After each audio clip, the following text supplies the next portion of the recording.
Top 5 plus simple things you can do to prevent cancer.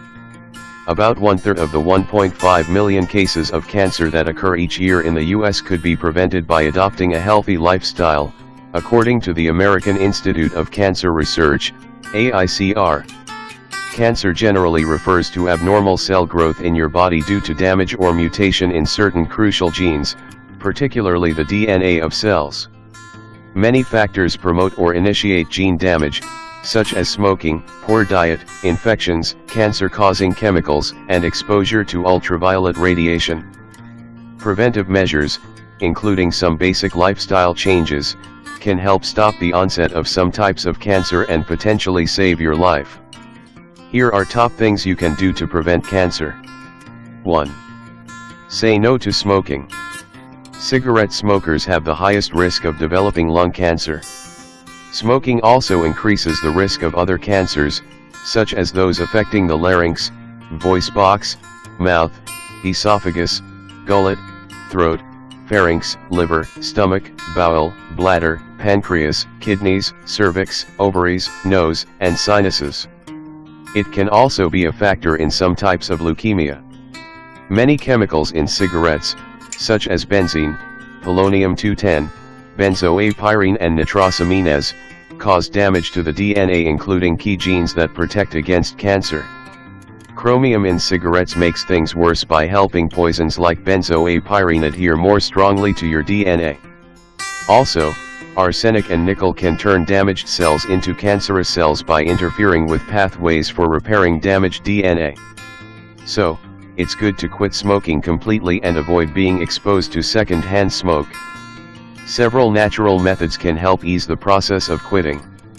According to a study by Kyoto Prefectural University of Medicine, acupuncture lowers the urge of nicotine cravings by enhancing serotonin levels in the plasma and brain tissues. Hypnotherapy is another great tool that could help you quit. Meditation and a simple massage on the hand or ears are also helpful. 2. Abstain from alcohol or drink in moderation. The National Institute of Alcohol Abuse and Alcoholism analyzed more than 200 studies and concluded that alcohol intake is linked with increased risk for cancers of the oral cavity, esophagus, and larynx. It also increases the risk for cancers of the stomach, colon, rectum, liver, female breasts, and ovaries.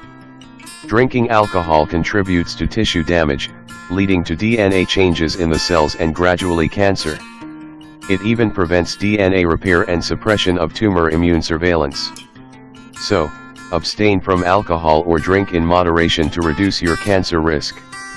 The American Cancer Society recommends no more than 2 drinks a day for men and 1 drink a day for women.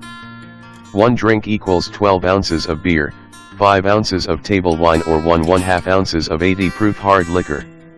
3. Be physically active.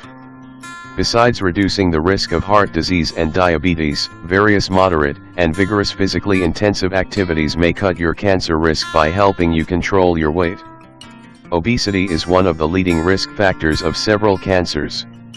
Being physically active also improves your immune system functioning by balancing your hormone levels.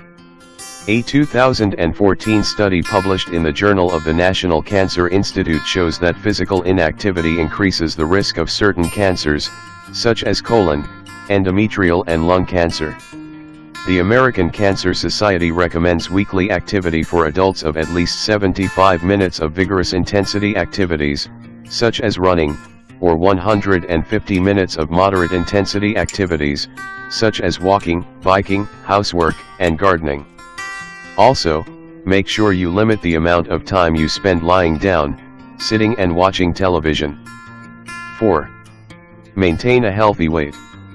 Overweight and obese people are more likely to get cancer.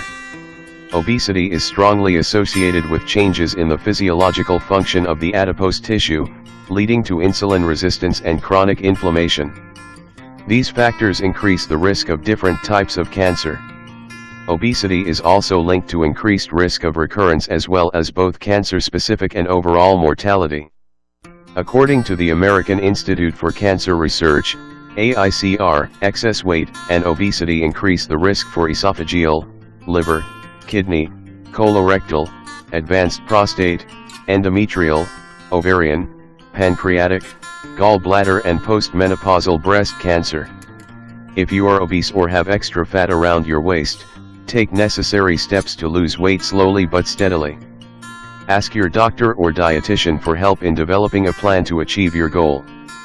5. Protect yourself from harsh sun rays. Melanoma, the most serious type of skin cancer, is primarily caused by overexposure to ultraviolet, UV, radiation from the sun or tanning beds.